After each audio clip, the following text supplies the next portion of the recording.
वंदे श्री प्रभु सद्गुरुं गुणनिधिं सद्भक्तकल्पद्रुमं मंदानां शरणं शरण्यममलं नाथं त्वनाथाश्रयम् यत्सत्तावशजेन स्थावर भवो देहस्सुचेष्टान्वितः सोऽयं वो विदधातु वाञ्छितफलं माणिक्यकल्पद्रुमः। नारायणं पद्मभुवं वसिष्ठं शक्तिं च तत्पुत्रपराशरं च व्यासं शुकं गौडपदं महान्तं गोविन्दयोगीन्द्रमथास्य शिष्यं श्रीशङ्कराचार्यमथास्य पद्म पादं च हस्तामलकं च शिष्यं तं त्रोटकं वार्तिककारमन्यान् अस्मद्गुरुं सन्ततमानतोऽस्मि। इन शब्दों में प्रभु महाराज के चरणों में अनंत कोटि प्रणाम अर्पित करते हुए आज इस गुरु पूर्णिमा के पावन अवसर पर आप सभी सद्भक्तों को और माणिक प्रभु वेद पाठशाला के वर्तमान भूतपूर्व अभूतपूर्व ऐसे सभी छात्रों को और विद्वद्वरेण्य पंडितवर्य श्री गणेश्वर शास्त्री जी द्रविड़ महोदय जी को, वेदशास्त्र संपन्न श्री शंकर भट्ट जी को, वेदशास्त्र संपन्न श्री मुकुंद महाराज जी को और आप सभी को संबोधित करते हुए मुझे विशेष प्रसन्नता की अनुभूति हो रही है। पिछले 5 दिनों से हमारे अभूतपूर्व छात्रों ने यहाँ चतुर्वेद स्वाहाकार का कार्यक्रम वेद पाठशाला के रजत जयंती महोत्सव के अंतर्गत यहाँ संपन्न किया। पिछले 5 दिनों से सतत वर्षा हो रही है, तो 2 या 3 दिन पहले स्वाहाकार का कार्यक्रम देखने के लिए जब मैं यज्ञ मंडप के पास गया तो वहाँ एक भक्त आए हुए थे। उन्होंने मुझसे कहा, महाराज हे कार्यक्रम खूप छान चाललंय हो, पण पाऊस सगळं ढेण करून टाकलं बघ। कार्यक्रम फार छान चाललंय, कार्यक्रम बहुत अच्छा हो रहा, किंतु वर्षा ने सब गंदा कर दिया। तो मैंने उनसे कहा कि ये आपकी भ्रांति है, ये भ्रांति है। वर्षा ने हमारे कार्यक्रम में विघ्न उपस्थित किया, वर्षा ने हमारे कार्यक्रम को खराब किया, ऐसा मानना जो है ये भ्रांति है, इसको भ्रम कहते हैं। भगवान ने गीता में कहा, तपाम्यहम अहम वर्षम निर्गृह्णामि उत्सृजामि च।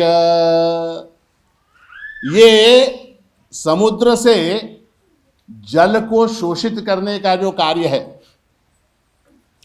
फिर उसको बरसाने का जो कार्य है, ये वाष्पीभवन की जो प्रक्रिया है और पर्जन्य की जो प्रक्रिया है, वो क्या है? वो मेरा स्वरूप है, ऐसा कहा। तपाम्यहम अहम वर्षम निर्गृह्णामि उत्सृजामि च अमृतम चैव मृत्युश्च सदसच्चाहम अर्जुन। ये सब कुछ मैं हूं, ऐसा कहा। तो मेरा मानना ऐसा है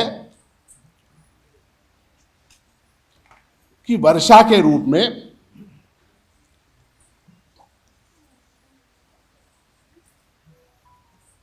प्रभु इस कार्यक्रम को देखने के लिए 5 दिन तक सतत उपस्थित रहे।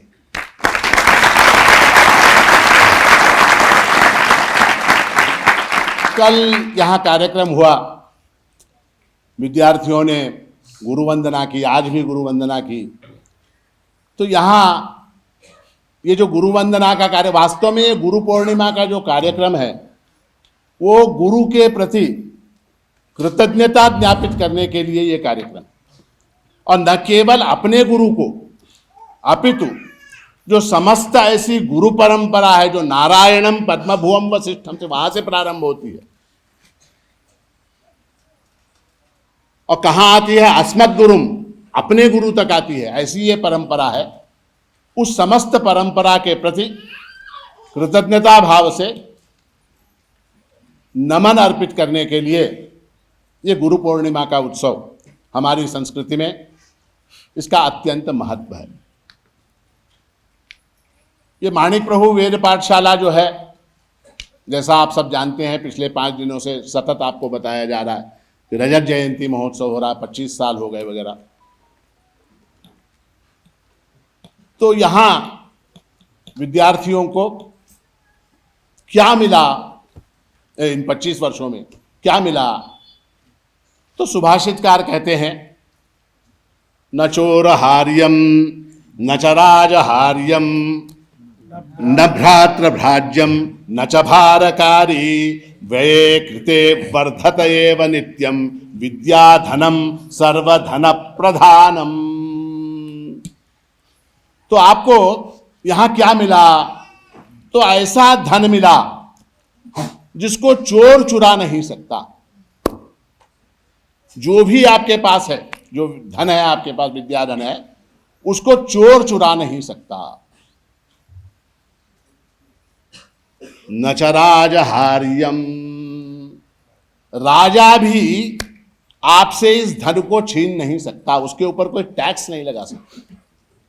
आप धन कमाएंगे, पैसा कमाएंगे, तो उसके ऊपर आपको इनकम टैक्स लगेगा, जीएसटी लगेगा उसके ऊपर, सेल टैक्स, वो वैट, फलाना ढिमकाना, सारे टैक्स लगेंगे। किंतु आपने वेद का अध्ययन किया, संहिता पढ़ी, उसके बाद पद पढ़ा, उसके बाद क्रम पढ़ा, उसके बाद घन पढ़ा, तो आपकी विद्याधन में वृद्धि हुई। तो सरकार बोल सकती है क्या, पहले तू संहिता पाठी था, तेरे को इतना टैक्स, अब तू घन पाठी हो गया, इतना टैक्स, ऐसा बोल सकते हैं क्या? नहीं बोल सकते। न च राजहार्यम न भ्रातृभाज्यम। और जो धन आपके पास है, जो यहां मिला आपको, उसमें आपका भाई हिस्सा मांग सकता है क्या? हाँ ना, वंदे मना हुट्टी, वंदे अप्प हुट्टिलो निंदार्दा कृष्ण यजुर्वेद ननक कोड़ू, ऐसा बोल सकता है क्या? हाँ, ऐसा बोल सकता है क्या? हाँ, योड़ कांड लग नाक नीट को मूर ननक कोड़ू, ऐसा बोल सकता है क्या? 8 अष्टका मतलब 4 तू होंगे, 4 मला दे, ऐसा बोल सकते हैं क्या? नहीं बोल सकते। न भ्रातृभाज्यम न च भारकारी। और ये जो धन है, इससे आपको कोई उपद्रव है क्या, कोई भार है क्या? और उसमें विशेषता यह है, व्यये कृते वर्धत एव नित्यम। इसको जितना आप खर्च करोगे, इस वेद विद्या को जितना आप खर्च करोगे, वर्धत एव नित्यम, वर्धते, रोज जो है वो बढ़ता ही चला जाएगा। विद्याधनम सर्वधन प्रधानम। ऐसा धन जो है आपको यहां वेद पाठशाला में आपके गुरुजनों ने आपको प्रदान किया। और इसीलिए हमारे यहां कहा गया कि देवाधीनम जगत सर्वम, देवाधीनम जगत सर्वम मंत्राधीनं च देवता। देखिए कितना बड़ा धन दिया आपको। देवाधीनम जगत सर्वम मंत्राधीनं च देवता, ते मंत्रा ब्राह्मणाधीना, ते मंत्रा ब्राह्मणाधीना, ब्राह्मणों। तो कहने का तात्पर्य यह है कि आपको ब्राह्मण बनाकर देवत्व प्रदान किया। आपको क्या दिया? वेद पाठशाला ने आपको क्या दिया? आपको देवता बना दिया। ऐसा है कि जन्मना जायते शूद्रः, जन्म से हम सब क्या है, हम सब शूद्र हैं जन्म से। कर्मणा द्विज उच्यते, कर्म से, उपनयन संस्कार से क्या हो गए, हम द्विज हो गए। वेदाभ्यासात भवेद विप्रः, वेदाभ्यास से आप क्या हो गए, आप सब विप्र हो गए। और अंत में क्या बचा, ब्रह्म जानाति ब्राह्मण, ब्राह्मण होना बचा है, ब्रह्म को जानना बचा हुआ है। वेदाध्ययन हो गया, वेदाध्ययन हो गया, अब क्या, अब ब्रह्म को जानना बचा हुआ है, ब्रह्म को जानना बचा हुआ है।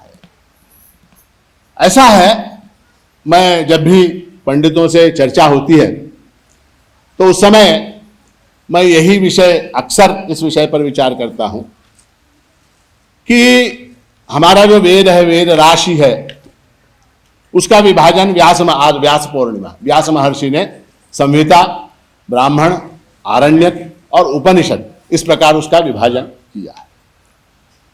ब्रह्म जानाति ब्राह्मणा, ये जो पद आया है, ये जो चरण आया है उस श्लोक के अंदर, उसका तात्पर्य जो है, वेद का जो अंतिम भाग है, वेद का जो अंतिम भाग है, उपनिषद भाग जो है, जिसको ज्ञान कांड कहा गया है, जिसके अंदर जीव ब्रह्मैक्य का प्रतिपादन किया गया है, ऐसा जो वेद का अंत है, वेदांत, उसका अध्ययन जो है वो प्रत्येक के लिए अनिवार्य है। उसका अध्ययन अगर नहीं करेंगे तो हम कहां रुके रहेंगे। पहली क्या, पहली शूद्रः, दूसरी क्या, दूसरी द्विजः, तीसरी कौन सी, विप्रः, विप्र के क्लास में अटके रहेंगे। ब्रह्म जानाति ब्राह्मणः, वो चौथी कक्षा जो है, फोर्थ ईयर जो है, जो फाइनल ईयर है, ऐसा है कि वो जो ज्ञान कांड है, जो उपनिषद भाग है, उसका आपकी जीविका से कोई संबंध नहीं। आप जो कार्यक्रम करने जाते हैं, अनुष्ठान करने जाते हैं, विवाह करवाते हैं, उपनयन करवाते हैं, श्राद्ध करवाते हैं, सत्यनारायण की पूजा करवाते हैं, वास्तु शांति करवाते हैं, वहां इसका कोई उपयोग नहीं है। इसका उपयोग जो है वो आत्मोद्धार के लिए है, स्वस्वरूप के ज्ञान के लिए है। और इसीलिए हमारे यहां ये कहा गया कि स्वशाखोपनिषद गीते विष्णुर नाम सहस्रकम रुद्रंच पुरुष सूक्तंच नित्यम आवर्तयेद ग्रही। ब्राह्मणों के लिए, विशेषकर वेद पाठियों के लिए शास्त्र की आज्ञा यह है कि स्वशाखोपनिषद, अपनी शाखा का जो उपनिषद है वो, और उसके साथ श्रीमद् भगवद गीता, उसके साथ विष्णु सहस्त्र नाम, उसके साथ रुद्रंच पुरुष सूक्तंच नित्यम आवर्तयेद ग्रही, इसका जो है पाठ जो है गृहस्थों को नित्य करना चाहिए। तो कहने का तात्पर्य, क्यों कहा शास्त्र ने ऐसा, शास्त्र ने ऐसा क्यों कहा। वास्तु करने के लिए जाते हैं हम, कहीं उपनयन करने के लिए जाते हैं, कहीं विवाह समारंभ में जाते हैं, कहीं अनेक मंत्रों का पठन हम करते हैं, किंतु शास्त्र ने जोर किस बात पर दिया, स्वशाखोपनिषद गीते विष्णोर नाम सहस्रकम रुद्रम च पुरुष सूक्तम च नित्यम आवर्तयेद। तो इसलिए आप सभी ने अत्यंत निष्ठापूर्वक, अत्यंत भक्तिपूर्वक, अत्यंत कृतज्ञतापूर्वक, अत्यंत उत्साहपूर्वक, अत्यंत उल्लास के साथ ये जो कार्यक्रम यहाँ संपन्न किया, उसके लिए मैं आपका सबका हार्दिक अभिनंदन करता हूं। और जो धन आपको प्राप्त हुआ यहां पर, जो धन, विद्याधनम सर्वधन प्रधानम, ऐसा धन जो प्राप्त हुआ, उसके बदले में, उसका धन दिया ना भैया, उसका बदला आपको कुछ ना कुछ। कल कोई विद्यार्थी यहां भाषण दे रहा था, हमको मिला, हम क्या दें, एवढं सगळं आमच्याजवळ घेतलं, विद्याधन घेतलं, आता पाठशाळेला आम्हाला तुम्ही काय देता, काही देऊ नका, हे म्हणा, कोणचं, तुमचं उपनिषद गीता याचा नित्य पाठ करा.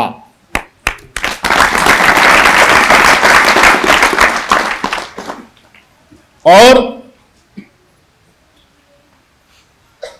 यहां भी जिस भी अनुष्ठान में, जिस भी कार्यक्रम में आप जाएं,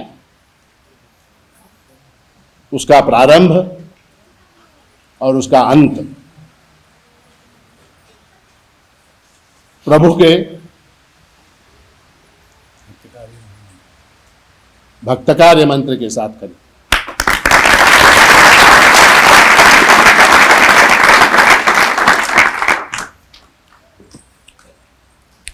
यही जो है आपकी सुयोग्य ऐसी गुरु दक्षिणा होगी. तो मैं हमारे सभी भूतपूर्व अभूतपूर्व विद्यार्थियों का अभिनंदन करता हूं. और जो कार्यक्रम यहाँ संपन्न हुआ वो अत्यंत सुंदर ऐसा कार्यक्रम, पहली बात हमारे यहाँ अनेक बार चतुर्वेद पारायण संस्थान में अनेक बार हुआ है, किंतु स्वाहाकार रूप से जो है यहाँ जो कार्यक्रम आपने किया वो अत्यंत श्लाघनीय, अत्यंत प्रशंसनीय, अत्यंत वंदनीय ऐसा है. तो मैं आप सबका अभिनंदन करता हूँ और भक्तजनों से निवेदन करता हूँ कि करतल निनाद के साथ हमारे विद्यार्थियों का अभिनंदन.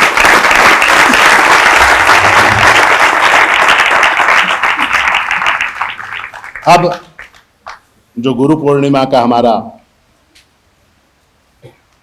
क्रम है उसके अंतर्गत थोड़ा सा उद्बोधन. गुरु की स्तुति में हमारे यहां कहा गया कि अखंड मंडलाकारं व्याप्तं येन चराचरं तत्परं दर्शितं येन तस्मै श्री गुरवे नमः. अनंत ऐसा जो परमात्मा है,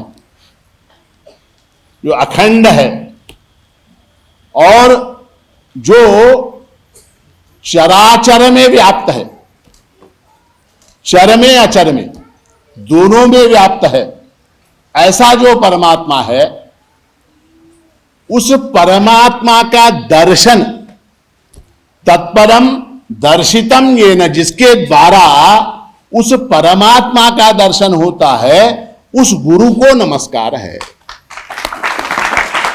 तत्परम दर्शितम ये न, यहां विशेष महत्व का शब्द दर्शितम है. उस परमात्मा के चरण कमलों का दर्शन, दर्शन यानी आप समझते हैं ना, चक्षुर इंद्रिय से परमात्मा विषय का सन्निकर्ष होना, यह दर्शन है. तो परमात्मा का दर्शन जिसके कारण होता है, जिसके कारण होता है, उस सदगुरु को प्रणाम है. ऐसा गुरु गीता के अंदर सदगुरु की स्तुति में श्लोक आया है. कबीरदास ने भी कहा, कबीरदास कहते हैं कि गुरु गोविंद दो खड़े काके लागू पाए. गुरु और गोविंद परमात्मा दोनों सामने आके खड़े हो गए. किसके किसके? कबीरदास के सामने आके खड़े हो गए. गुरु गोविंद दो खड़े काके लागू पाए. तो कबीरदास कहते हैं बलिहारी गुरु आपने जिन गोविंदियों बताए. तो यहां भी बताए शब्द आया है. बताए, बताए यानी दिखाना. तो अब प्रश्न यह है कि क्या हम या मैं परमात्मा को देख सकता हूं? यह प्रश्न. क्या मैं परमात्मा को देख सकता हूं? अब यह जो प्रश्न है, इस प्रश्न में दो भाग हैं. पहला जो भाग है उसमें मैं शब्द के ऊपर बल है. क्या मैं परमात्मा को देख सकता हूं? तुकाराम ने देखा, ज्ञानेश्वर ने देखा, एकनाथ ने देखा, प्रभु महाराज ने देखा, नानक ने देखा, कबीर ने देखा. मैं देख सकता हूं क्या? यह एक प्रश्न है. दूसरा प्रश्न ऐसा है क्या मैं परमात्मा को देख सकता हूं? इस प्रश्न में दूसरा भाग ऐसा है कि क्या उसमें परमात्मा शब्द के ऊपर बल है। परमात्मा को देख सकता हूं क्या? यहां क्या प्रश्न उठते हैं? परमात्मा, वो परमात्मा अगर है तो कैसा है? क्या वो वास्तव में है? अगर है तो कैसा है? और अगर है तो मैं उसको देख सकता हूं क्या? ठीक है? आप आकाश पुष्प को देख सकते हैं क्या? आकाश पुष्प, खरगोश का सिंह, सशाचं सिंह पाहिलात का कोणीतरी? हा? वंध्येच्या पुत्राला पाहिलात का? वंध्या का बेटा, महाराष्ट्र में वंध्येसी पुत्र नाही, पुत्रा कलत्र नाही, वरची नाही कैचा वराडी बाब, तो वंध्या का पुत्र, उसको देखा है क्या आपने कहीं? नहीं देखा, उसको नहीं देख सकते। किंतु क्या परमात्मा शशशृंगवत है, खरगोश के सिंह जैसा है? उसका केवल नाम है, किंतु वो है क्या वस्तु? तो उसको मैं देख सकता हूं क्या? ऐसे दो प्रश्न हमारे सामने आते हैं। मुझे मालूम है आप लोगों को भूख लगी है, 2 बज चुके हैं, भंडार खाने में प्रतीक्षा हो रही है, आप लोगों को घर भी जाना है, ये सारी बातें मैं जानता हूं, किंतु ये प्रश्न महत्वपूर्ण है। जब तक इन प्रश्नों का उत्तर नहीं मिलता तब तक हम यहां से उठने वाले नहीं हैं। ये प्रश्न महत्वपूर्ण है। एक, क्या मैं परमात्मा को देख सकता हूं क्या? एक। दूसरा, परमात्मा को देख सकता हूं क्या? पहले में मैं के ऊपर जोर है, मैं देख सकता हूं क्या? ज्ञानेश्वर महाराज ने देखा, एकनाथ महाराज ने देखा, तुकाराम महाराज ने देखा, प्रभु महाराज ने देखा, संतों ने, अनेक संतों ने देखा, शंकराचार्य ने देखा, है ना? जगन्नाथ स्वामी नयन पथगामी भवतु में, ऐसा कहा। हम लोग जा रहे हैं पुरी, नयन पथगामी, तो आंखों से देखने की बात है। तो उसका उत्तर भगवान जो है वो स्वयं गीता में देते हैं। पहली बात क्या? हम अपने आप को अत्यंत हीन, अत्यंत दीन, अत्यंत पामर ऐसा मान के चलते हैं। हम अपने आप को क्या मानते हैं? महाराज ते ज्ञानेश्वर महाराजांना दिसले, एकनाथाला दिसले, आम्ही काय महाराज, आम्ही गरीब, आमचं काय महाराज, आम्ही। अपने आप को दीन मानने का हमारी मूर्खता हमारे अंदर है। किंतु एक बात स्मरण में रखिए कि अपने आप को हीन मानना, अपने आप को दीन मानना, अपने आप को अज्ञानी मानना, ये उस परमात्म तत्व का अपमान है, उसका अपमान है। क्यों अपमान है? इसलिए क्योंकि मेरे अंदर बैठकर जो मैं बोल रहा है वो परमात्मा है। आपने अपने आप को अगर दीन माना, अपने आप को हीन माना, अपने आप को मूर्ख माना, अपने आप को अज्ञानी माना, तो क्या हो जाएगा? क्या हो जाएगा? प्रभु हीन है, प्रभु दीन है, प्रभु अज्ञानी है, प्रभु मूर्ख है, ऐसा हो जाएगा अर्थ उसका, ऐसा हो जाएगा। बुद्धिर बुद्धिमतामस्मि कहा ना भगवान ने। हाँ, हमारे अंदर जो बुद्धि है वो किसका स्वरूप है? किसका है? परमात्मा का स्वरूप है। तो अपने आप को दीन मानना जो है वो बहुत बड़ी मूर्खता है। पहली बात तो ये, अपने आप को दीन मत मानो। ज्ञानेश्वर को दिखे परमात्मा, एकनाथ को दिखे, कबीर को दिखे, नानक को दिखे, प्रभु को दिखे, आपको भी दिखाई देंगे। उत्तर क्या? कैसे दिखेंगे? तो उसके लिए भगवान कहते हैं 6ठे अध्याय में, उद्धरेदात्मनात्मानं नात्मानं अवसादयेत। ऐसा है, भगवान कहते हैं कि उद्धरेद आत्मानम, अपना उद्धार स्वयं करो। आत्मानम उद्धरेद, अपना उद्धार स्वयं करो।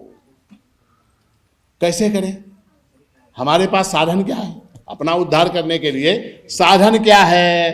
तो भगवान कहते हैं आत्मना, तुम्हारे पास जो है साधन, तुमको मैंने बुद्धि दी, तुमको मैंने मन दिया, तुमको चित्त दिया, तुमको अहंकार दिया, तुमको ज्ञानेंद्रिया दी, तुमको कर्मेंद्रिया दी, तुमको शरीर दिया, तुम्हारे लिए ये संसार बनाया है, सब कुछ है। इसका उपयोग करते हुए साधन कौन सा, उसके लिए इंस्ट्रूमेंट कौन सा? तो आत्मना जो है अपने पास, जो इंद्रियां हैं, जो बुद्धि है, जो मन है, इसी के द्वारा आत्मानम उद्धरे। हमारी अपेक्षा क्या है? कोई हमको दिखा दे परमात्मा। हमारे मन में क्या है? कोणीतरी यावं आणि काय म्हणा, हे बघ परमात्मा इथे आहे, असं हमारी अपेक्षा यह है। कोई माता पिता गुरु, विशेषकर ये जिम्मेदारी गुरु के ऊपर। वो है ना, विवेकानंद की कथा है, विवेकानंद के चरित्र में, कि रामकृष्ण परमहंस से उन्होंने कहा कि काली माता का दर्शन करवाओ तब मानूंगा। तो वो एक्सेप्शन, उनको छोड़ दीजिए, वो एक हाथ दो ऐसे केस छोड़ दीजिए। बाकी सामान्य जन जो है, तो हमको कोई दिखाने वाला है क्या? तो हमको कोई दिखाने वाला नहीं है। गुरु जो है वो केवल निर्देश कर सकता है। वो आपको दिखा के, हे बगरे, वो पुराने बच्चे, हम छोटे थे तो, कोई छोटा बच्चा नहीं है, ठीक है, तो छोटे थे तो तुला हरण दाखव तो बोल के वो कान को ऐसा पकड़ के उठाते थे हमको, याद है? मालूम है हरण दाखवायचं माहिती आहे का? हाँ, दाखवू तुला हरण दाखवतो म्हणून काय करत होते आमच्या लहानपणी आमचे मामा वगैरे, ये रे राजा तुला हरण दाखवतो। और ऐसे कान, ऐसे हाथ पकड़ के कान से ऐसे उठाते, बघते बघ हरण। हाँ, तो ऐसा हमारी अपेक्षा है कि कोणीतरी हरण दाखवल्यासारखं आम्हाला देव दाखवा। गुरु जो है वो केवल निर्देश कर सकता है। तत्पदम दर्शितम ये न, वहां है प्रभु के चरण, ऐसा बता सकता है। चल तुला दाखव तो, हे बग नमस्कार कर, ऐसा कोई गुरु नहीं करता। इसीलिए उस गुरु के लिए एक नाम है, कौन सा? देशिक। गुरु को क्या कहते हैं? देशिक। देशिक यानी क्या? दिशा दिखाने वाला। इस दिशा में जाओ, यहां पर तुमको परमात्मा मिलेगा, इस दिशा में जाओ। बचपन में हम लोग वो साइकिल चलाते थे, तो हमको साइकिल चलाने के लिए हमारे मामा, हमारे चाचा, हमारे कोई बड़े, वो सिखाते हैं सब लोग, धर तू, चल चल पुढे चल, पुढे, हाँ हैंडल पकड़ा, चल पैडल मार, चल मी धर लो। ऐसा करते करते एक 10 कदम साइकिल आगे जाने के बाद वो जो साइकिल सिखाने वाला है वो हाथ निकाल लेता है। साइकिल आपको स्वयं चलानी पड़ेगी। अगर उसने पकड़ के रखा तो जिंदगी भर साइकिल चलाना नहीं सीख सकते। जिंदगी भर साइकिल चलाना नहीं आप लोग ये सीखे क्या नहीं? तैरना, स्विमिंग। जो जिसने आपको स्विमिंग सिखाई, तैरना सिखाया, तो वो क्या करता है? वो किस तरह से सिखाता है? वो पेट के नीचे हाथ देता है और बोलता हाँ नी कई वड़ी, निकाल वड़ी। अब उसको जो है हाथ मार पैर मार, हाथ मार पैर मार करता है, ठीक है। और वो हाथ जो है वो धीरे से निकाल लेता है। अगर वो जीवन पर्यंत आपके पेट के नीचे हाथ लगा रखेगा तो आप सीखेंगे क्या तैरना? उसी तरह से आप लोगों को भी संहिता पढ़ा दी रमणा गुरुजी ने, गिरीश गुरुजी ने, दत्तराज गुरुजी ने पढ़ा दी, बता दिया, रास्ता बता दिया। अब आगे जो है उपनिषद पढ़ना और आत्मोद्धार करना ये आपका काम है। वो रमणा गुरुजी, गिरीश गुरुजी नहीं करवाएंगे, वो नहीं करेंगे। बता दिया, बस पढ़ा दी, संहिता पढ़ा दी, आरण्यक पढ़ा दिया, उपनिषद भी पढ़ाया। किंतु उस उपनिषद को आत्मसात करना जो है वो किसका काम है?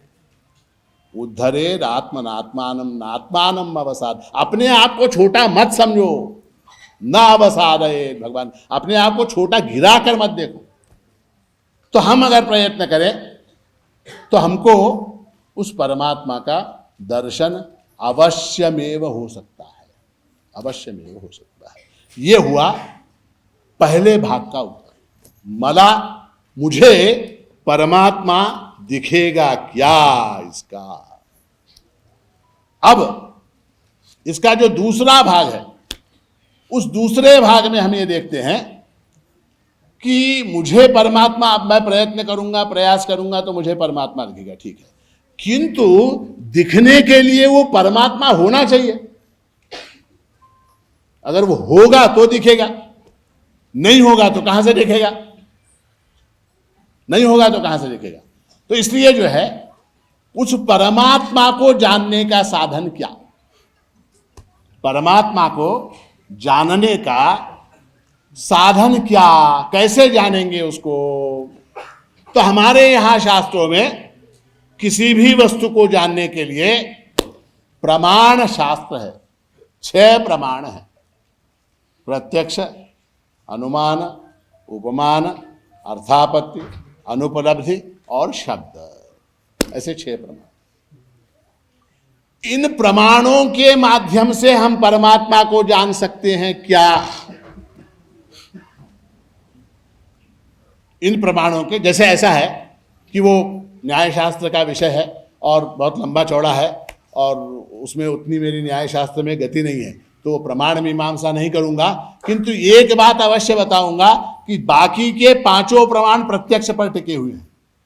बाकी के 5 प्रमाण जो हैं वो प्रत्यक्ष पर टिके हुए हैं, प्रत्यक्ष पर टिके। परमात्मा का प्रत्यक्ष दर्शन हो सकता है क्या? जिस प्रकार अब आपको यहां पर मेरा दर्शन हो रहा, मुझे आपका दर्शन हो रहा, ये हॉल दिखाई दे रहा है, लाइट दिखाई दे रहे, ये स्त्री पुरुष दिखाई दे रहे, इस तरह से ये परमात्मा दिखाई दे सकता है क्या? तो शास्त्र ने कहा परमात्मा इस तरह से दिखाई नहीं देता, प्रत्यक्ष प्रमाण से परमात्मा दिखाई नहीं देता। वास्तव में वो सर्व प्रमाण अगोचर है। इसीलिए विष्णु सहस्त्र नाम में उसके लिए एक बड़ा सुंदर शब्द आया, अप्रमेय। वो किसी प्रमाण का प्रमेय नहीं है। परमात्मा किसी प्रमाण का प्रमेय नहीं है, किसी प्रमाण का मोहताज नहीं है, किसी प्रमाण के ऊपर निर्भर नहीं है। अगर प्रमाण से नहीं जान सकते तो कैसे जानेंगे उसको? प्रत्यक्षेण अनुमित्यावा यस्तुपायो न लभ्यते येनम विदन्ति वेदेन तस्मात् वेदस्य वेदता। तो इसलिए जो है परमात्मा को जानने का एकमेव साधन अगर कुछ है तो वो क्या है? वो वेद ही है, वेद ही है। अब वेदों ने परमात्मा के स्वरूप का वर्णन करने का प्रयास किया। मैं जानबूझ के शब्द इस्तेमाल कर रहा हूं, प्रयोग कर रहा हूं, प्रयत्न किया, परमात्मा के स्वरूप का आकलन करने का प्रयत्न किया वेदों ने।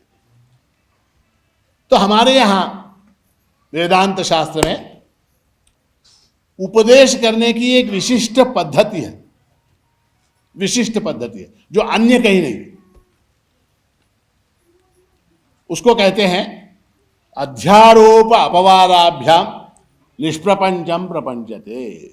पहले हम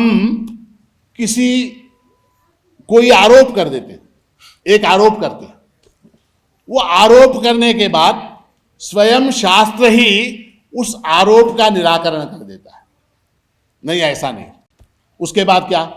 फिर दूसरा आरोप करते हैं। दूसरा आरोप करने के बाद शास्त्र स्वयं फिर कहता है नहीं ऐसा भी नहीं है। फिर तीसरा आरोप करते हैं। तीसरा आरोप करने के बाद फिर शास्त्र कहता है नहीं ऐसा भी नहीं है।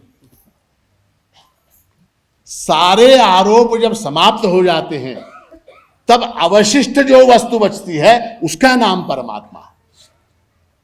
हम बचपन में ये वेदांत की जो बात है अध्यारोप अपवादाभ्याम निष्प्रपंचम प्रपंचते, ये जो बात है एक छोटे से उदाहरण से ऐसे समझिए कि बचपन में हम जब छोटे थे तो बारिश होती थी जोर से। उस जमाने में तगड़ के मकान, टीन के मकान होते थे, हमारे मकान भी वैसे ही थे। खड़ खड़ खड़ खड़ खड़ खड़ खड़ खड़ खड़ खड़ आवाज होती, बहुत जोर से आवाज। बारिश होती थी, बिजली कड़कती थी, गुड़गुड़ गुड़गुड़ गुड़गुड़ करने लगता था। मैं डरता था, मुझे बड़ा भय। तो मैं जाके हमारी दादी आमच्या आजीजवळ जाऊन बसत होतो। आजी पाऊस कसं पडतंय, पाऊस कसं पडतंय, बारिश कैसे होती? तो हमारी आजी बताती थी बेटा देवाजवळ मोठे मोठे हंडे, आपल्या भंडारखान्यात हंडे आहेत, तसले मोठे मोठे हंडे आहेत। त्याला जेव्हा पाऊस पाडाव वाटतंय, उसको जब वर्षा करने की इच्छा होती है तेव्हा ते हंडे लुडकवतो त्याला, लुडकवलं की good good good good good good good good करतात आणि ते पाणी पड़तंय. हमको लगता था जी बोल रही सही बोल रही, हमने मान लिया. उसके बाद जब विद्यालय में गए तो हमारे टीचर ने, हमारे जो गुरु थे भूगोल पढ़ाने वाले, उन्होंने कहा कि ऐसा है, तपाम्यहम अहम वर्षम, ये जो है कि समुद्र से जो है वाष्प ऊपर जाके उसके बादल बनते हैं, उसके बादल बन के वो ठंडे होके जब बरसते हैं तो वर्षा होती है. हमने उसको भी सत्य मान लिया. है सर ಹೇಳ್ತಾರೆ ಕರೆಕ್ಟೇ ಇದ್ದಿರಬೇಕು, ಕರೆಕ್ಟೇ ಹೇಳ್ತಾರೆ ಅಂದ್ಮೇಲೆ ಇದ್ದಿರಬಹುದು. पहले अज्जी ने जो कहा उसको मान लिया. अब क्या, अब जो है गुरु ने जो कहा, टीचर ने जो कहा उसको मान लिया. उसके बाद विश्वविद्यालय में गए.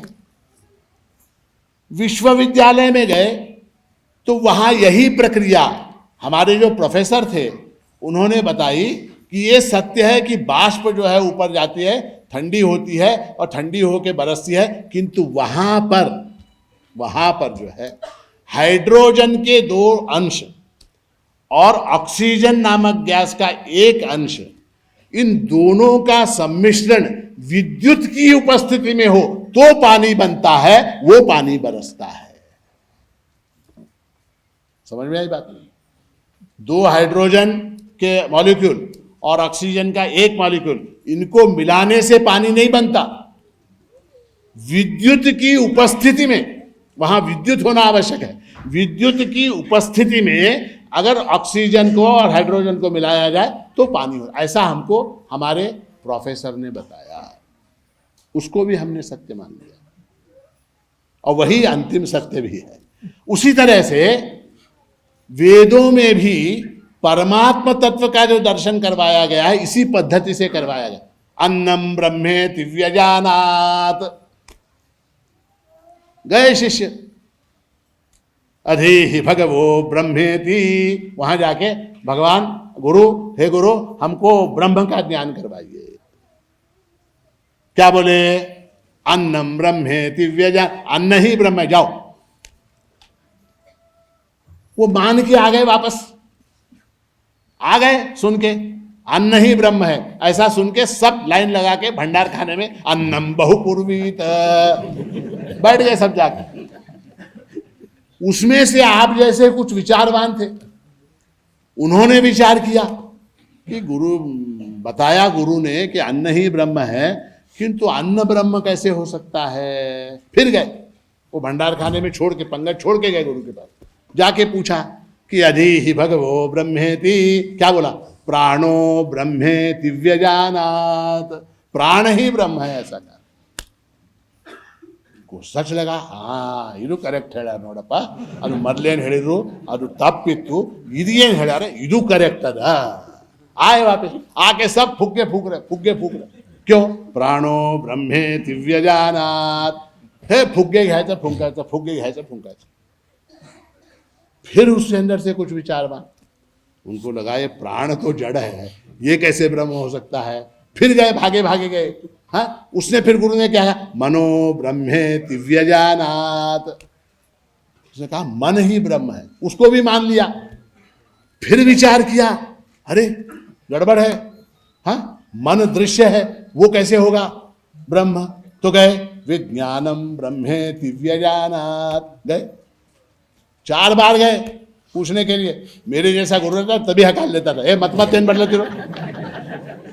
पुन्हा काय येतं, एकदा सांगितलं अन्नम ब्रह्मेति, जाऊन भंडार खाण्याचं जेवण कर. नहीं, फिर गए विज्ञानम ब्रह्मेति व्यजा. उसके बाद कहा ये बुद्धि ही ब्रह्म है, विज्ञान ही ब्रह्म है. फिर भी समाधान नहीं हुआ शिष्यों को. फिर गए, अंत में गुरु ने कहा आनंदो ब्रह्मेति व्यजानात. आनंद ही ब्रह्म है. तो चाहता अगर गुरु अगर चाहता, पहले दिन जब आए शिष्य लोग सबको बता देता आनंदो ब्रह्मेति व्यजानात, बता देता. नहीं बताया. क्यों नहीं बताया? हमारी बुद्धि जो है वो स्थूल से सूक्ष्म का आकलन करती. जब तक स्थूल न बताया जाए तब तक सूक्ष्म समझ में नहीं आता. विवाह संस्कार कराते हैं कि नहीं आप लोग? हाँ, अरुंधति दर्शन कराते हैं? हाँ, कैसे कराते हैं? अरुंधति कैसे दिखाते हैं? वो भी दिन में, दुपारी 2 वाजता अरुंधती बघा दाखवता की नाही रे अरुंधती? हा, 2 वाजता दुपारी अरुंधती. मग त्याने येतोय, मग ते पोरीच्या गळ्यामध्ये हात घालतोय. फोटोग्राफर हे अरुंधती. अरुंधति दर्शन न्याय ऐसा है कि अरुंधति दर्शन अत्यंत, अरुंधति नक्षत्र अत्यंत छोटा है देखने के लिए, हमारे चक्षुओं के लिए अत्यंत कठिन है. तो फिर क्या करते हैं? ते प्रभूचं देवळाचं शिखर दिसू लागले की नाही? प्रभूच्या देवळाच्या शिखरामागे गुरुमामाचं घर दिसू लागले की नाही? गुरुमामाच्या घरावर एक जाळी आहे की नाही? त्या जाळीवर एक पंचा टांगलेला आहे की नाही? बाळू घातलेला आहे की नाही? आहे. त्या पंचाच्या मागे बघ, तिथं अरुंधती आहे. इस तरह से कराना पड़ता है बोध, तब वो ज्ञान होता अरुंधति का. हे बघ अरुंधति बोले तो क्या दिखता? कुछ नहीं दिखता. तो हमारे यहाँ पद्धति यह है कि इस तरह से परमात्मा तत्व का बोध कराया जाता. तो इसलिए तो परमात्मा कैसा है, परमात्मा क्या है, उसका स्वरूप क्या है, ऐसा जब विचार किया तो वेदों ने कहा कि ईश्वर जगत करता रहा. ईश्वर कौन है? तो ईश्वर जो है जगत का करता है. हमारे यहाँ एक और बात, ये नैयायिकों ने हमको बहुत परेशान करके रखा. क्या? किसी भी बात को लक्षण और प्रमाण चाहिए. जब तक लक्षण प्रमाण नहीं देंगे तब तक वो बात मानते नहीं. हे काय आहे? भोजन कर रहे नाही. हे काय आहे? हे भात आहे. ह्याचं लक्षण काय? ह्याचं प्रमाण काय? लक्षण प्रमाणाभ्याम वस्तु सिद्धि. तो परमात्मा का लक्षण, परमात्मा का प्रमाण, ये हमको बताना पड़ेगा. लक्षण प्रमाण अत्यंत आवश्यक है, बहुत आवश्यक है. ऐसा है, मान लीजिए कि मैं कहीं गया, किसी हैदराबाद गया, वहाँ के लोग मुझसे परिचित नहीं है. बस स्टँडवर माणिकनगरचे महाराज येणार आहेत, त्यांना जाऊन घेऊन ये रे दत्ता. आता ते दत्ता माणिकनगरच्या महाराजांना बघितलंच नाही, त्याला माहीतच नाही कसे आहेत. मग काय करावं लागतंय? मग एक लक्षण सांगावं लागतं. काय आहे? हा, काळा आहे, पांढरी दाढी आहे, धोतर नेसतोय, लांब केस आहेत, थोडं स्थूल आहे, गळ्यामध्ये रुद्राक्षाची माळ आहे, हातामध्ये एक कडा आहे. हा, हे लक्षण. अशा माणसाला गौरीगुडा बस स्टँडवर जाऊन धरून आणतात, लक्षण होतं. अब यही बात हमारे अंध पाठशाला के विद्यार्थी को बता दी. क्या? माणिकनगरचे महाराज येणार आहेत, दिसायला थोडे काळे आहेत, पांढरी दाढी आहे, स्थूल शरीर आहे, गळ्यामध्ये रुद्राक्ष आहे, अमुक आहे, तमुक आहे. जाऊन घेऊन ये त्यांना बस स्टँडवर. ला सकता है क्या? लक्षण बताया, वो ला सकता है क्या? सांगा. हो म्हणा, नाही तर नाही म्हणा. का नाही? प्रमाण नहीं. प्रमाण नहीं है, लक्षण है, प्रमाण नहीं है. प्रमाण है, लक्षण नहीं है. ऐसा होगा तो परमात्मा दिखेगा. तो लक्षण भी चाहिए, प्रमाण भी चाहिए. अब क्या? अब छात्रों का बोध करने के लिए वेद ने कहा कि जगत करता रहा, ईश्वर जगत करता रहा. वो जगत का करता है. प्रमाण क्या? यतो वा इमानि भूतानि जायन्ते येन जातानि जीवन्ति यत् प्रयन्त्यभिसंविशन्ति तद् विजिज्ञासस्व तद् ब्रह्मेति. बता दिया कि जहां से ये सारे भूत उत्पन्न होते हैं, जिसके कारण ये भूत जीवित रहे. भूत म्हणजे प्राणी बर का, भूत म्हणजे भूत प्रेत नव्हे. जिसके कारण ये भूत जीवित रहते हैं और अंततः ये भूत जिसमें जाकर समाहित हो जाते हैं, तद विजिज्ञासस्व, उसको जानो. तद ब्रह्मेति, वो ब्रह्म है. जैसे समुद्र के अंदर तरंग जो उत्पन्न होती है, कहां से उत्पन्न होती है? तरंग कहां से उत्पन्न होती है? हाँ, समुद्र. तरंग किसके सहारे रहती है? जल के सहारे, समुद्र के सहारे। और अंततः किसमें जाके लीन हो जाती है? समुद्र। तद विजिज्ञासस्व, ये भूत जहां से उत्पन्न होते हैं, जिसके सहारे जीवित रहते हैं और जिसमें जाकर मिल जाते हैं, लीन हो जाते हैं, तद विजिज्ञासस्व तद ब्रह्म। तो हमने मान लिया जगत करता रहा, ईश्वर जगत करता रहा, किंतु उसके अंदर एक समस्या आ गई। समस्या ये आई कि ईश्वर ने अगर जगत बनाया, ईश्वर ने अगर जगत बनाया, तो ये जगत बनाने के लिए ये जो सामग्री है, कौन सी?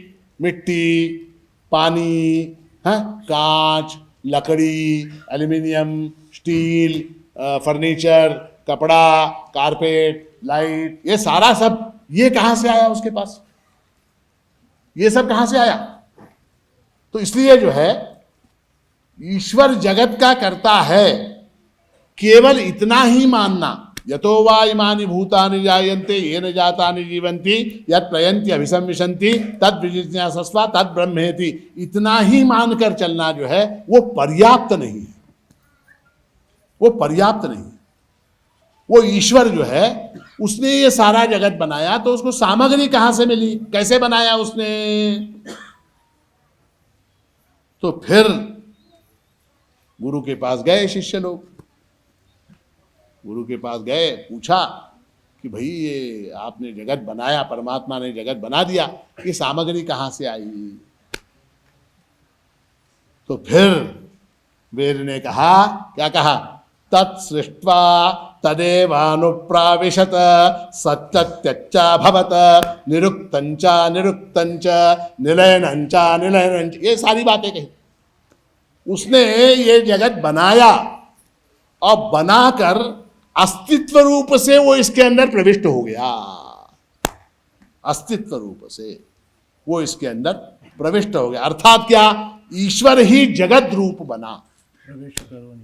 प्रवेश करोनिया निज सत्य दृश्य जड़ा चेत विसी, महाराष्ट्र ने कहा। तो ईश्वर ने जगत बनाया और स्वयं जगत रूप हो गया, स्वयं जगत रूप हो गया। भगवान ने भी स्वयं कहा, मया ततम विदम सर्वम जगदव्यक्त मूर्तिना मत्स्थानि सर्वभूतानि न चाहम तेष्वस्थितः, मुझसे ये सब भरा हुआ है। अहम आत्मा गुड़ाकेश सर्वभूताशय स्थितः अहम आदिश्च मध्यंच भूतानाम अंत एव च, ये सारे के अंदर मैं भरा, अहम आत्मा, मैं भरा हुआ हूं। तो अब परमात्मा जगत रूप हो गया। ये जगत जो दिखाई दे रहा है वो सब क्या है? वो सब परमात्मा का स्वरूप है। अब इतना प्रमाण मैंने आपको दिया, वेद का भी प्रमाण, श्रुति का प्रमाण दिया, स्मृति का प्रमाण भी दिया, भगवत वचन जो है वो सबसे बड़ा प्रमाण दे दिया। अब मेरा प्रश्न आपसे ये है, आपको जगत दिखाई दे रहा है क्या? नहीं। वो म्हणा किंवा नाही म्हणा, जगत दिखाई दे रहा है क्या? नहीं।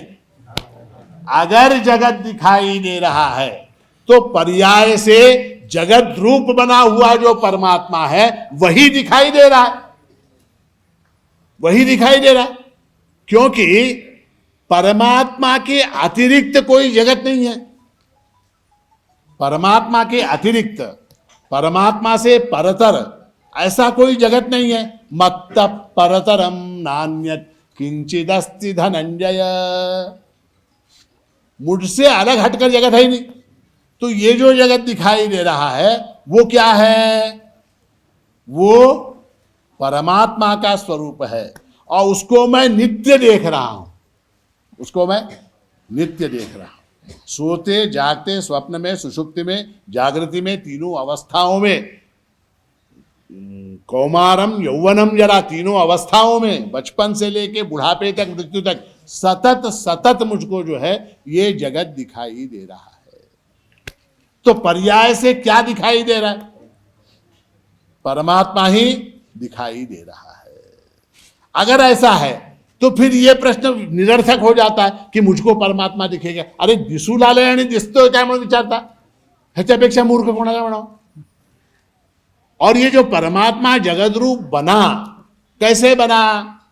ऐसे बना जैसे आप स्वप्न में सृष्टि करते हैं। स्वप्न देखते हैं कि नहीं? स्वप्न क्या देखते हैं उसमें? स्वप्न में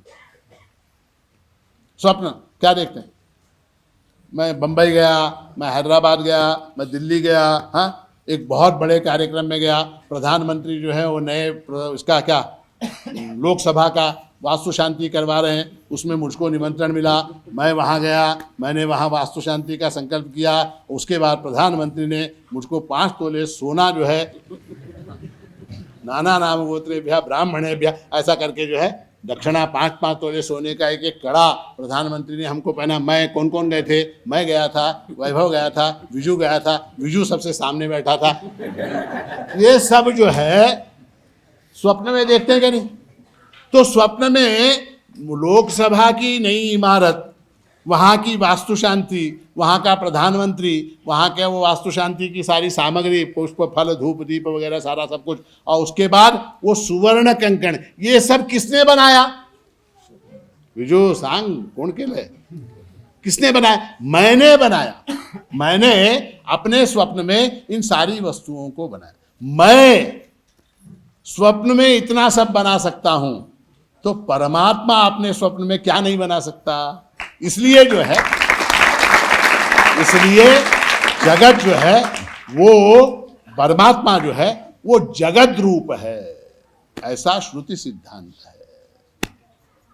अब ये ऐसा है ना, वेद पढ़ने वाले लोग जो है बहुत शातिर दिमाग के होते, उनको समाधान नहीं होता।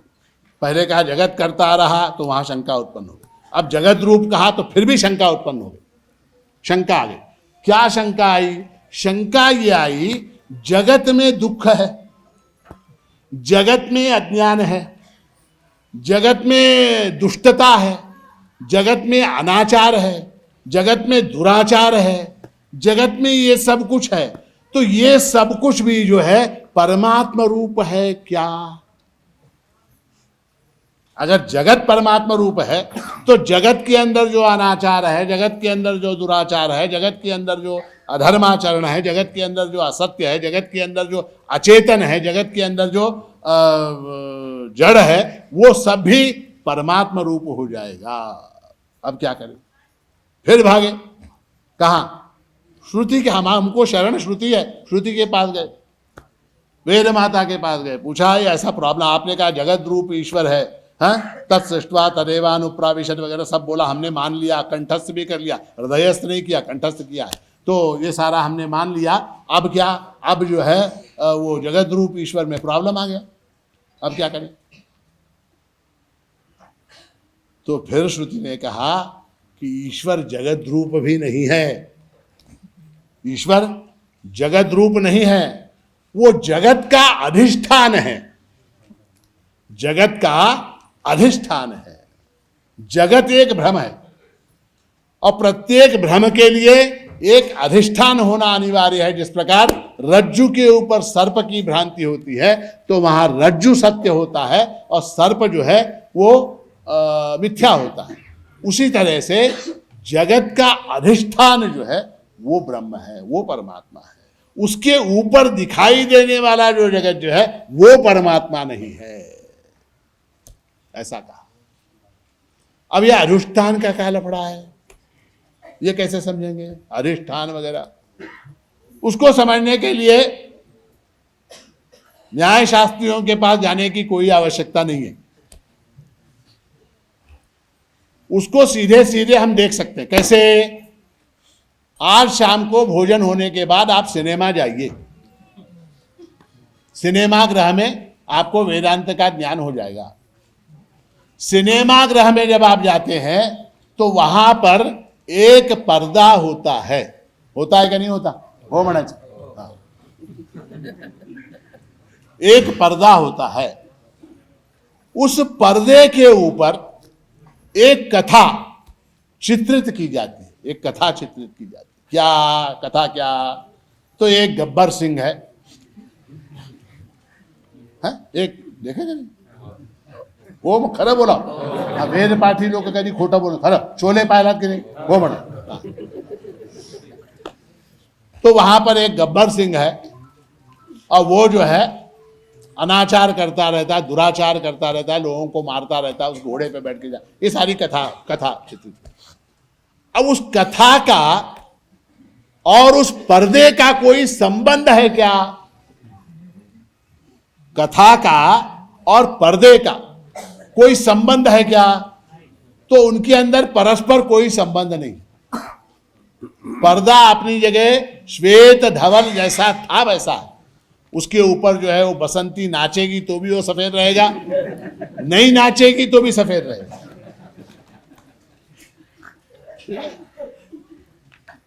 तो पर्दा जो है वो उस कथा से असंबद्ध है, निर्लिप्त है, ठीक है। मगर बिना पर्दे के उस कथा का चित्रीकरण संभव है क्या?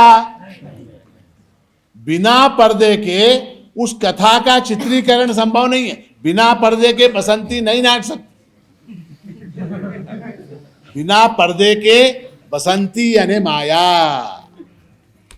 बसंती नहीं नाच सकती बिना पर्दे के। वो पर्दा है, इसलिए उसके ऊपर, उस अधिष्ठान के ऊपर बसंती के नाचने का भ्रम हो रहा है, ठीक है। तो परमात्मा का जगत का जो संबंध है वो कैसा है? तो परमात्मा जगत का अधिष्ठान है, अधिष्ठान।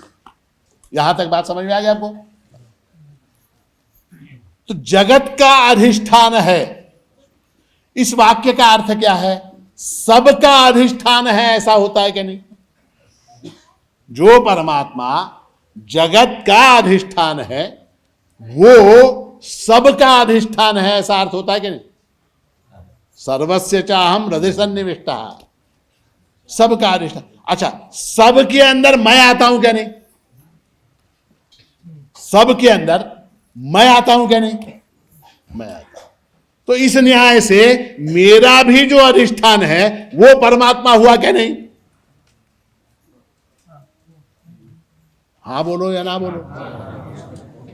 मेरा भी अधिष्ठान जो है वो परमात्मा ही हुआ। इसीलिए भगवान ने क्या कहा? बहूनाम जन्मनाम अन्ते ज्ञानवान माम प्रपद्यते वासुदेव सर्वमिति स महात्मा सुदुर्लभ। वासुदेव सर्वम, सर्वम वासुदेव, सर्वम के अंतर्गत मैं आता हूं क्या नहीं? हाँ, आता। तो मेरा अधिष्ठान भी, मेरा स्वरूप भी वास्तविक क्या है? परमात्मा स्वरूप है, ठीक है। अब आता मुख्य प्रश्न, क्या मैं परमात्मा को देख सकता हूं? ठीक है। अब वो जो परमात्मा है उसके स्वरूप का वर्णन करते हुए श्रुति ने कहा नान्त प्रज्ञम न बहिष्प्रज्ञम नोभयत प्रज्ञम न प्रज्ञान घनम न प्रज्ञम ना प्रज्ञम अचिंत्यम अव्यवहार्यम अग्राह्यम अलक्षणम अचिंत्यम अव्यपदेश्यम एकात्म प्रत्यय सारम प्रपंचोपशमम शांतम शिवम चतुर्थम मन्यन्ते स आत्मा स विज्ञेयः।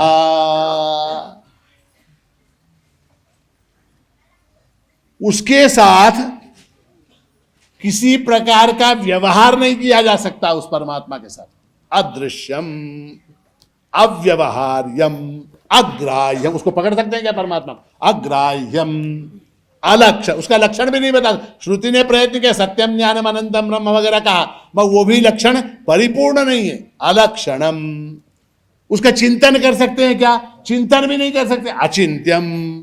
उसका वर्णन कर सकते हैं क्या? नहीं कर सकते। अव्यपदेश्यम। कैसा है? एकात्म प्रत्यय सारम प्रपंचोपशमम शांतम शिवम अद्वैतम चतुर्थम मन्यन्ते स आत्मा स विज्ञेयः। मांडूक्य की श्रुति है। तो इसका अर्थ ये हुआ कि यद्यपि वो परमात्मा मेरा अधिष्ठान है, किंबहुना वही मेरा स्वरूप है, तथापि मैं उसको नहीं देख सकता। मैं उसको नहीं देख सकता। ये बड़ा प्रॉब्लम है, बड़ी समस्या है। भक्ति शास्त्र में परमात्मा को देखा जा सकता है, ज्ञान में परमात्मा को देखा नहीं जा सकता। भक्त्या तु अनन्यया शक्यः अहम एवं विधोर्जुन ज्ञातुम द्रष्टुम च तत्वेन प्रवेष्टुम च परंतप।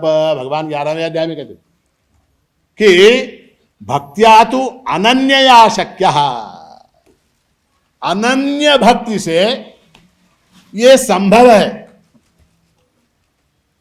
अनन्य भक्ति से संभव है।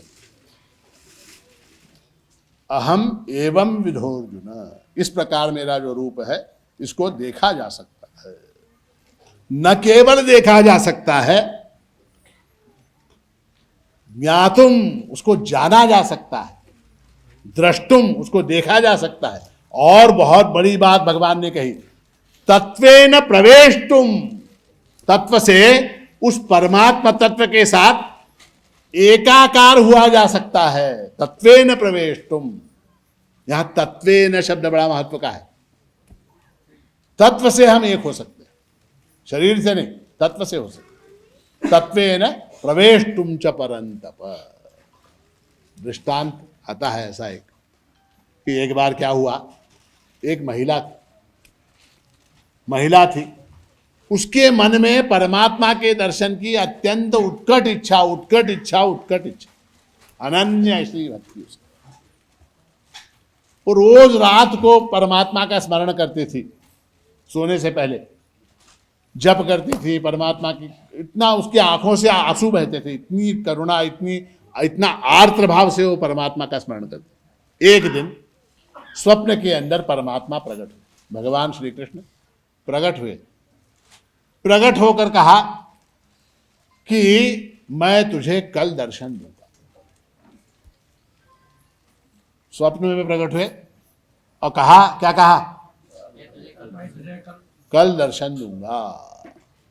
उसको आनंद जो है अनावर हो गया, कल परमात्मा दर्शन देंगे। तो सुबह जल्दी उठी, उठ के जो है घर की सफाई की, आंगन को जो है वो गोबर से लीप के रंगोली, तोरण, पुष्प वगैरह सब तैयारी सारी की।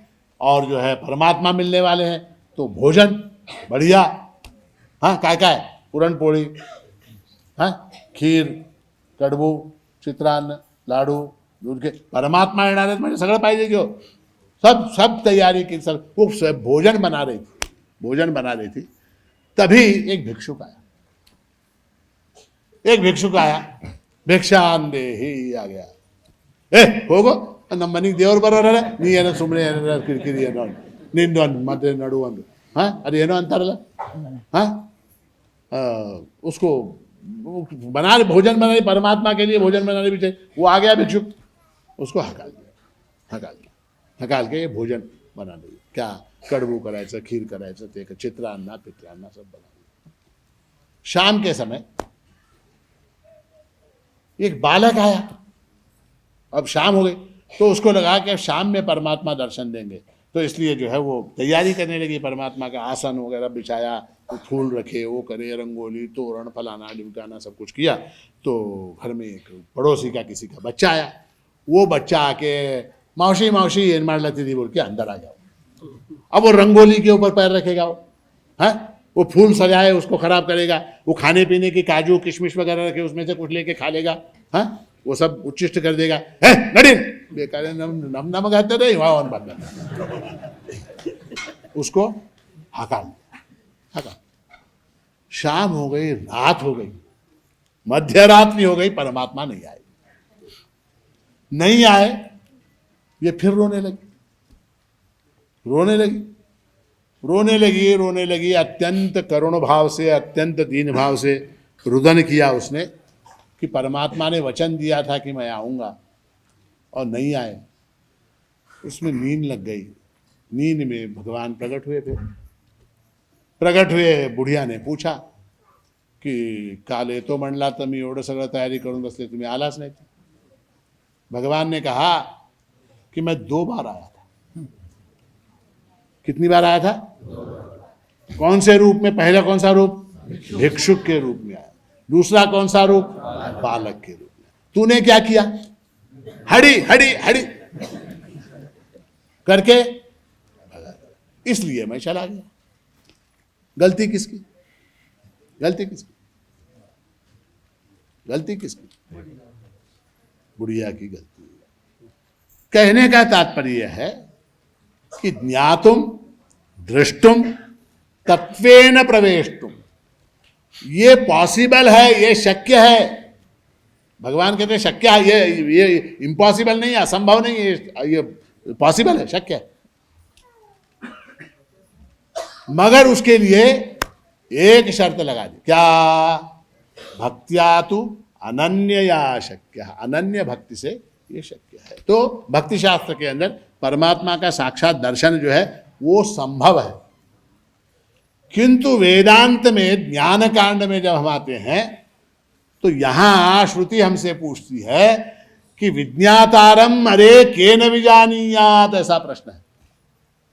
बृहदारण्यक श्रुति है और वो कहती है श्रुति कि जानने वाले को तो किस साधन से जानेगा? तेरे अंदर बैठ के देखने वाला ही परमात्मा है, फिर उसको अलग से कैसे देख सकता है? आप लोग सब जो हैं, आपको मेरा मुख दिखाई दे रहा है क्या नहीं? बेड़ा दाढ़ी दिख रहा है क्या नहीं? आपका मुख दिखाई देता है क्या? आपका मुख आपको दिखाई देता है क्या? क्यों नहीं दिखाई देता? क्यों नहीं दिखाई देता? क्योंकि वो मुख आपका है, इसलिए नहीं दिखाई। सबका मुख दिखा। बिजू का दिख रहा है क्या नहीं मुख? बिजू का, बिजू से बगा दिसू लेकिन दिसू, दत्ता से दिसू लेकिन दिसू, प्रवीण से दिसू लेकिन दिसू। सबके मुख हमको दिखाई दे रहे हैं, हमारा मुख हमको दिखाई नहीं देता। हमारा मुख हमको दिखाई नहीं। अच्छा, कब तक नहीं दिखाई देगा? कभी भी नहीं दिखाई देगा, कभी भी नहीं दिखाई। हमारा मुख नहीं देख सकते हम। क्यों नहीं देख सकते? क्योंकि वो हमारा स्वरूप है। उसी तरह से परमात्मा जो है श्रोत्रस्य श्रोत्रम, हमारे कानों का कान है वो। मनसो मनः, मन का मन है।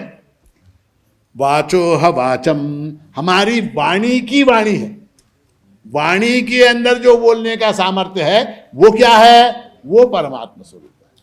कानों के अंदर सुनने का जो सामर्थ्य है वो परमात्मा स्वरूप है।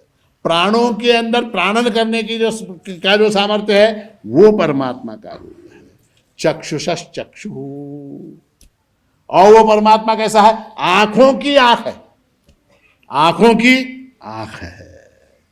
एवं विदित्वा, इस प्रकार जानकर, अतिमुच्च धीरा, धीर जो है, बुद्धिमान जो है, वो इस संसार को तर जाते हैं। और अंत में कहा अमृता भवन्ति, अमृत हो जाते हैं, अमर हो जाते हैं, परमात्मा स्वरूप को प्राप्त होते हैं। ऐसी श्रुति है।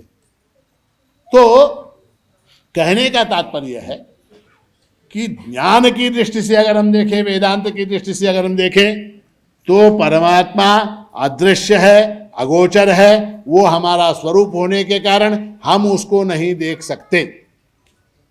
एक चीज निश्चय पूर्वक श्रुति प्रमाण से। और भक्ति से अगर हम देखें तो हम उसको देख सकते हैं, परमात्मा को देख सकते हैं। पाहिले गडेनो विठुराज बरवा।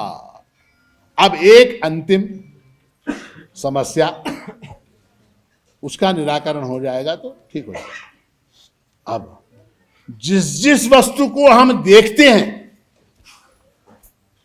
जिस जिस वस्तु को हम देखते हैं वो क्या है? वो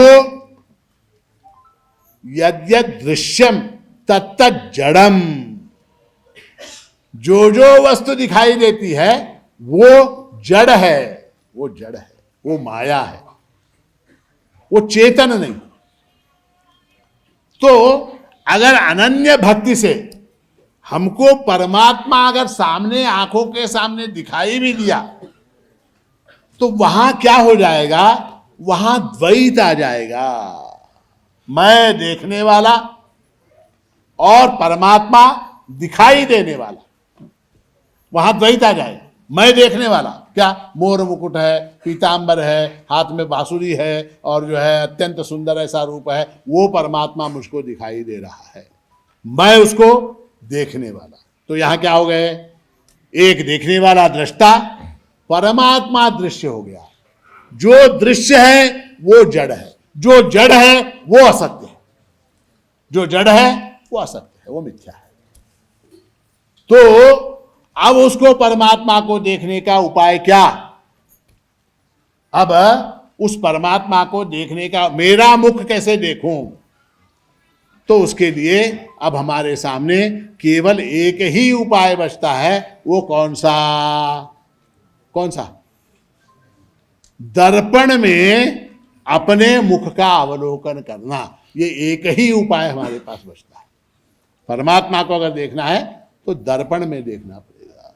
दर्पण कौन सा, शास्त्र ही दर्पण है। अच्छा, शास्त्र भी अनेक हैं, शास्त्र भी अनेक हैं, तो उनमें ऐसा है दर्पण भी अनेक तरह के होते हैं। आपने देखा दर्पण, एक वो इसमें सालारजंग म्यूजियम के अंदर है, वो दर्पण, एक दर्पण में देखेंगे आप हमारा चेहरा ऐसा पूरा लंबा घोड़े के जैसा दिखता है भाई, ऐसा है सालारजंग म्यूजियम में है। एक दर्पण ऐसा होता है, उसके अंदर चेहरा देखे एकदम वैसा हो जाए, ऐसा हो जाए। तो अनेक प्रकार के दर्पण हैं, अनेक प्रकार के दर्पण हैं, उनके अंदर प्रतिबिंब भी अनेक रूप से दिखाई देता है। तो शास्त्र को जो दर्पण कहा गया है वो कौन सा दर्पण है, तो वो दर्पण जो है वेदांत शास्त्र का दर्पण है। वो दर्पण कौन सा है, तो वेदांत शास्त्र का दर्पण है, जिस दर्पण के अंदर हमारी छवि, हमारा जो स्वरूप है वो अत्यंत मुखर होकर अत्यंत स्पष्ट जो है हमको दिखाई देगा। हमारे जो लक्षण हैं वो सारे के सारे उस छवि के अंदर प्रतिबिंबित होंगे। हमारे लक्षण कौन से हैं, तो सत्यम ज्ञानम अनंतम ब्रह्म, सच्चित आनंद, अस्ति भाति प्रिय, ये सारे विषय जो हैं इनको मैं अब यहाँ से प्रारंभ करूँगा, तो शाम के 8 बजे तक ये विषय चलता रहेगा। कहने का तात्पर्य है कि सत्यम ज्ञानम अनंतम ब्रह्म, ऐसा जो हमारा स्वरूप है उसको अगर जानना है, उसको अगर देखना है, तो उसके लिए एकमात्र उपाय जो है वो शास्त्र का दर्पण है, वेदांत शास्त्र का दर्पण। शास्त्र अनेक है, चारवाकों का भी शास्त्र है, चारवाकों का भी शास्त्र है, उसमें दिखाई देगा क्या, उसमें चेहरा ऐसा दिखाई देगा, नहीं वो नहीं। वेदांत शास्त्र का दर्पण जो है उसके अंदर जो है हमारा स्वरूप हमको स्पष्ट रूप से दिखाई देगा। ठीक है, अब एक अंतिम बात, उस दर्पण को कैसे पकड़े, किस एंगल से देखें। सेल्फी लेते क्या, सेल्फी वो म्हणणार आहे हा, सेल्फी, ते सेल्फी घेताना कसं कसं वाटेल तसं घेतलं तर बरोबर येते, बरोबर, असं मुंडीवर करून घेतलं ते करेक्ट अँगलमध्ये यावं लागतं, बरोबर है कि नहीं। हाँ, तो दर्पण को भी पकड़ने का एक तरीका है। वो तरीका कौन बताएगा, उसके लिए गुरु की आवश्यकता है। उसके लिए गुरु की आवश्यकता, वो दर्पण कैसे पकड़े ताकि वो सत्यम ज्ञानम अनंतम ब्रह्म स्पष्ट दिखाई, उसके लिए गुरु की आवश्यकता है। और इसीलिए श्रुति ने कहा कि तद विज्ञानार्थम स गुरुमेवाभिगच्छेत् समित पाणि श्रोत्रियम ब्रह्मनिष्ठम परीक्ष लोकान कर्मचितान ब्राह्मणा निर्वेद मायान नास्ति अकृतकृतेन। तो इसलिए जो है गुरु की शरण में जाना अत्यंत आवश्यक है। गुरु की शरण में जाने के लिए एक अच्छा मुहूर्त होना चाहिए। हाँ, मुहूर्त पाहिजे त्याला, आपल्या प्रत्येक कामाला एक शुभ मुहूर्त पाहिजे। वो मुहूर्त कौन सा, शुभकृत नाम संवत्सरे दक्षिणायने, ग्रीष्म ऋतौ आषाढ़ मासे शुक्ल पक्षे पौर्णिमायाम सौम्यवासरे, ये शुभ मुहूर्त जो है प्राप्त हो गया, ये शुभ मुहूर्त यहाँ पर प्राप्त हो गया। इसलिए जो है आज के इस गुरु पूर्णिमा के अवसर पर आप सभी भक्तजनों को और हमारे वेद पाठशाला के सभी भूतपूर्व विद्यापक, सारे भूतपूर्व विद्यार्थी, वर्तमान अध्यापक, वर्तमान विद्यार्थी, वेद पाठशाला परिवार से संबंधित जितने भी लोग हैं, जितने भी विद्वत वरेण्य पंडित प्रवर यहाँ हमारे बीच उपस्थित हैं, उन सब को जो है प्रभु महाराज की, उन सब पर प्रभु महाराज की कृपा, प्रभु महाराज का आशीर्वाद, प्रभु महाराज की कृपा दृष्टि सदा सर्वदा बनी रहे, ऐसा आशीर्वाद देते हुए आज के इस प्रवचन को यहाँ विराम देता हूँ। अवधूत चिंतन सद्गुरु माणिक प्रभु महाराज की जय।